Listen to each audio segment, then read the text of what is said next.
Hello students, हम आ चुके एक और नई वीडियो के साथ। और यहाँ पे आपके BA BSc first year first semester Hindi की मोस्ट इंपॉर्टेंट क्वेश्चन लेके आए हैं। और यहाँ पे मैं बता दूँ, मॉडल पेपर से भी मैंने क्वेश्चन उठाए हैं और वहाँ से भी क्वेश्चन आपको भी यहाँ पे देखने को आपको मिलेंगे। और यहाँ से मैं आपको बता दूँ, ये इंपॉर्टेंट क्वेश्चन मैं आपके लिए लेकर आया हूँ, तो ये काफ़ी ज़्यादा इंपॉर्टेंट है। हाँ, कुछ कवियों के इंपॉर्टेंट क्वेश्चन हैं। कुछ स्टूडेंट कमेंट करके बता रहे थे कि मेरा एग्जाम कल है सर, कुछ इंपॉर्टेंट क्वेश्चन दे दिए। तो यहाँ पे मैं कुछ क्वेश्चन लेके आया हूँ जिससे आपके पासिंग मार्क्स से कुछ अच्छे नंबर आ जाएंगे। तो मैं फटाफट बिना देरी की वीडियो शुरू करता हूँ और देख लेते हैं यहाँ प्रश्नों को। यहाँ पे अभी आगे का चल के आपको कुछ मॉडल पेपर से क्वेश्चन देखने को मिलेंगे। तो पहले यहाँ कबीर से रिलेटेड सारे क्वेश्चन यहाँ देख लेते हैं। जैसे कबीर का जन्म कब हुआ था, जैसे कि आपको ये कोई भी जो भी आपके सिलेबस से रिलेटेड है, उन कवियों के जीवन परिचय के बारे में डिटेल से जानकारी पढ़ लें। उन्हीं से रिलेटेड ज़्यादा क्वेश्चन आते हैं। जैसे सूरदास, तुलसीदास, कबीरदास, ये कवि जो हैं मूलक और ये सारे कवि हैं, इनसे रिलेटेड जो आपके जीवन परिचय इनके रिलेटेड होते हैं वो सारे क्वेश्चन आते हैं। जैसे कबीर के बारे में मैं पढ़ लेता हूँ। कबीर का जन्म कब हुआ था, तो कबीर का जन्म 1398 ईस्वी में हुआ था। तो यहाँ पे आप ऑप्शन नंबर यहाँ पे आपका DC हो जाएगा। कबीरदास का जन्म 1398 ईस्वी में हुआ था। बात कर लेते हैं बीजक में किस कवि की रचना संकलित है। बीजक में किस कवि की रचना संकलित, तो कबीरदास की है। तो ऑप्शन नंबर यहाँ पर C हो जाएगा। नेक्स्ट क्वेश्चन, कबीर की रचनाओं का प्रथम प्रमाणित ग्रंथ कौन सा माना जाता है, तो जो आपका कबीर ग्रंथावली था वो पहला था। ठीक, नेक्स्ट है कि क्वेश्चन नंबर 4, संत कबीर की रचनाओं का दूसरा प्रमाणित ग्रंथ कौन सा माना जाता है, तो इनका जो दूसरा था वो संत कबीर था।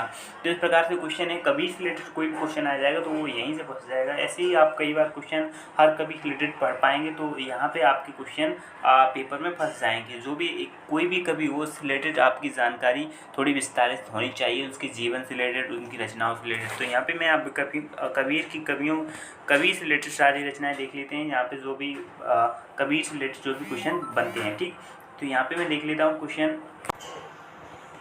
और यहाँ पे मैं क्वेश्चन नंबर 5 देख लेता हूँ कि ज्ञान विरह को अंग में संकलित सखियों के कबीर ने किस महत्व को स्वीकार किया, तो ज्ञान को। नेक्स्ट, कबीर का समाज दर्शन पर किस वाद पर आधारित है, तो ये मानवतावाद पर है। नेक्स्ट क्वेश्चन नंबर 7, कबीर ने अपनी रचनाओं में किस संप्रदाय से घोर घृणा अभिव्यक्त की है, तो शाक्त की। ऑप्शन नंबर यहाँ पे आपका DC हो जाएगा। नेक्स्ट क्वेश्चन है, कबीर ने अपनी रचनाओं में जो काव्य रूप प्रयुक्त की है वे वस्तुतः किन काव्य परंपरा से जुड़े हैं, तो ऑप्शन नंबर इसका आ जाएगा आपका D ऑप्शन सही यहाँ पे हो जाएगा। सिद्धों एवं योगियों की परंपरा से। ठीक, नेक्स्ट क्वेश्चन देख लेते क्वेश्चन नंबर 9, कबीर की काव्य भूमि की प्रमुखतम विशेषता क्या है, तो याद रखना प्रणयानुभूति है। तो ऑप्शन नंबर यहाँ पे आपका B हो जाएगा। इसके बाद हम देखेंगे तुलसीदास से रिलेटेड क्वेश्चन। तो यहाँ पे तुलसीदास का जन्म कब हुआ था, इसके बारे में देखेंगे। तुलसीदास का जन्म 1554 संवत ईस्वी में हुआ था। ठीक, तो आपका ऑप्शन नंबर यहाँ पे आपका C हो जाएगा। ठीक, और नेक्स्ट क्वेश्चन है, तुलसीदास ने कौन सी रचना कालिदास से मुक्त हेतु लिखी है, तो यहाँ पे क्या है, तुलसीदास ने कौन सी रचना कलिकाल से मुक्ति पाने हेतु लिखी है, कलिकाल से मुक्त पाने हेतु लिखी है। तो उनकी रचनाएं कौन सी थी, विनय पत्रिका थी, जो कलिकाल से मुक्त होने के लिए लिखी थी। ठीक, नेक्स्ट क्वेश्चन है क्वेश्चन नंबर 3, रामचरितमानस में कुल कितने कांड हैं, तो ये पूछा रामचरितमानस में कुल 7 कांड हैं।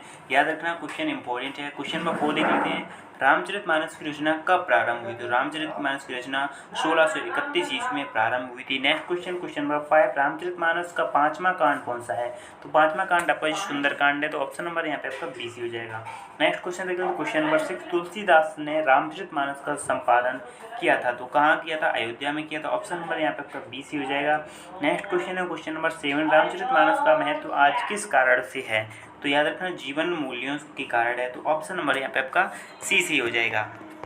इसके बाद अगला क्वेश्चन देख लेते क्वेश्चन नंबर 8, कीर्ति भनती भूत भली सोई सुर सरी सम सब कर हित हुई, तो यह पंक्तियाँ तुलसीदास ने किस ग्रंथ में संकलित है, तो तुलसीदास के किस ग्रंथ में, रामचरितमानस में। ऑप्शन नंबर यहाँ पे आपका AC हो जाएगा। इसके बाद अगला क्वेश्चन देखते हैं, अमीर खुसरो से रिलेटेड सारे क्वेश्चन आप यहाँ पे कवर हो जाएंगे। देखिए, अमीर खुसरो का जन्म किस जिले में हुआ था, तो एटा जिले में हुआ था। इंपॉर्टेंट क्वेश्चन है। अमीर खुसरो का जन्म किस वर्ष में हुआ था, तो 1255 ईस्वी में। अमीर खुसरो की ग्रंथों की संख्या कितनी बताई गई, तो 100 बताई गई। ठीक, दो सुखने किसकी रचना करती है, तो 2 सुखने आपकी अमीर खुसरो की है। ठीक, नेक्स्ट क्वेश्चन है, किस विद्वान ने अपनी अवधि का प्रथम कवि खुसरो को माना है? तो याद रखना डॉक्टर राम कुमार वर्मा ने। अमीर खुसरो कौन थे? तो अमीर खुसरो संगीतज्ञ थे। इंपॉर्टेंट क्वेश्चन आ जाते, कई बार एग्जाम में ऐसे क्वेश्चन पूछे जाते हैं। तो यहाँ पे आगे क्वेश्चन देख लेते हैं। क्वेश्चन नंबर 1 यहाँ पे सूरदास से रिलेटेड क्वेश्चन आ जाते हैं। सूरदास से रिलेटेड जो भी क्वेश्चन आएगा तो वो यहीं से आ सकता है। तो देख ले, सूरदास भक्ति काल के किस भाषा के अनुयायी थे? तो सूरदास भक्ति काल के कृष्ण भक्ति शाखा के अनुयायी थे। नेक्स्ट क्वेश्चन है, सूरदास हिंदी साहित्य के इतिहास के किस काल के संबंध, किस काल से संबंध है? तो पूर्व मध्यकाल। ऑप्शन नंबर यहाँ आपका सी हो जाएगा। नेक्स्ट क्वेश्चन है, सूरदास की भक्ति किस भाव की थी? तो सूरदास की जो भक्ति थी वो सखा भाव की थी। ठीक। नेक्स्ट क्वेश्चन नंबर 4, कृष्ण भक्त सूरदास किसके शिष्य थे? तो कृष्ण भक्त सूरदास जी वल्लभाचार्य के शिष्य थे। तो इनकी जो सूरदास के गुरु कौन थे? वल्लभाचार्य थे।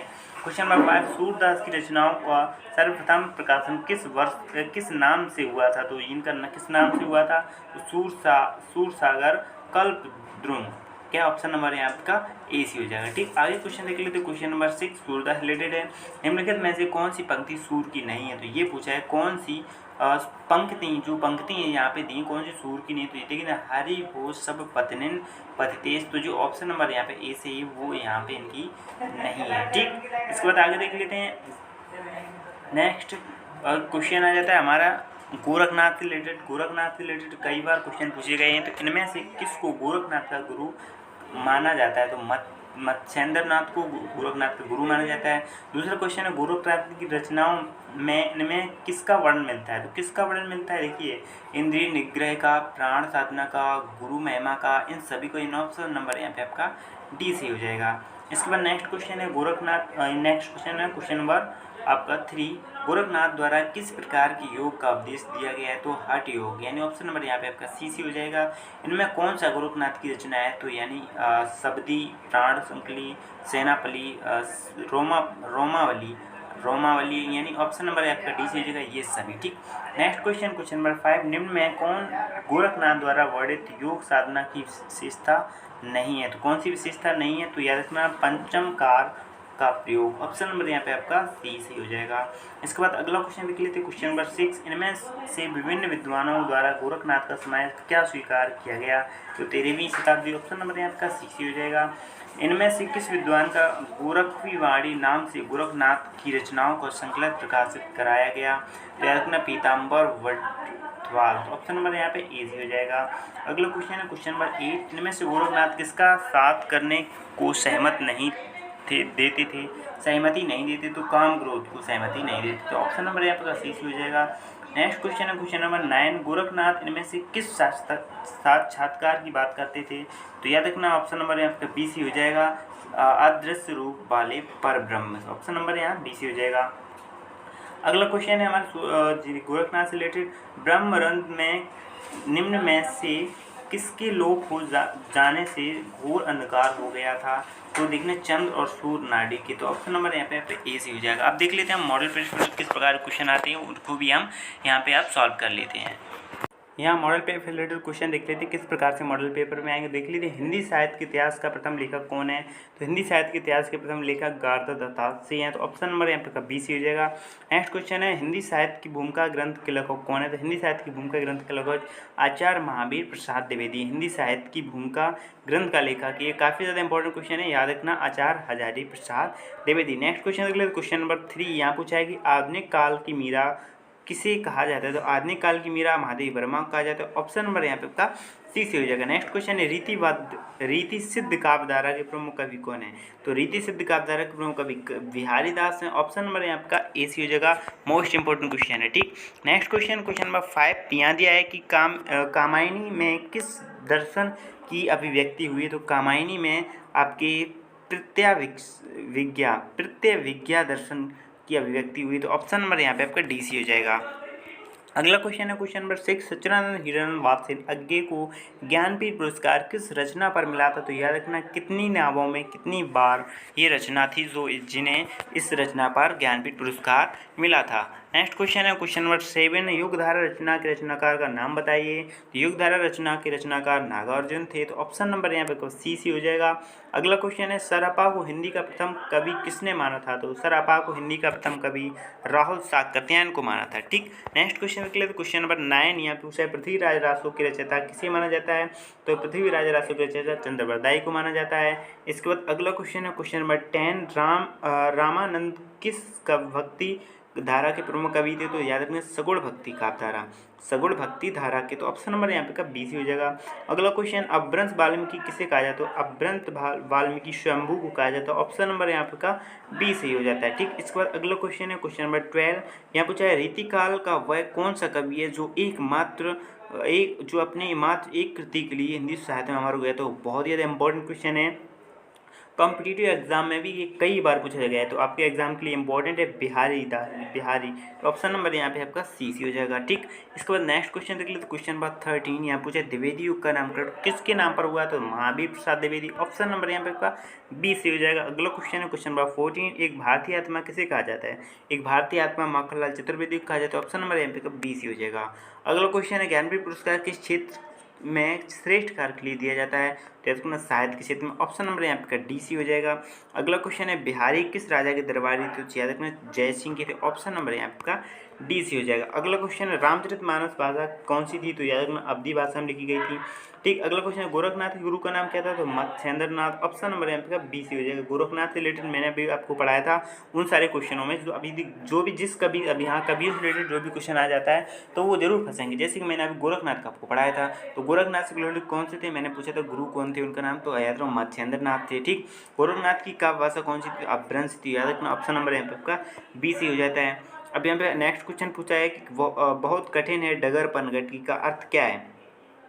तो इस क्वेश्चन का आंसर तो मुझे नहीं पता था, आप कमेंट है आपको पता है तो कमेंट करके जरूर बताना। ठीक, अगला क्वेश्चन देख लेते क्वेश्चन नंबर यहाँ पे देख ले 21, यहाँ पूछा अमीर खुसरो के गुरु का नाम क्या है। तो अमीर खुसरो के गुरु का नाम निज़ामुद्दीन था। ठीक, ऑप्शन नंबर यहाँ पे CC हो जाएगा।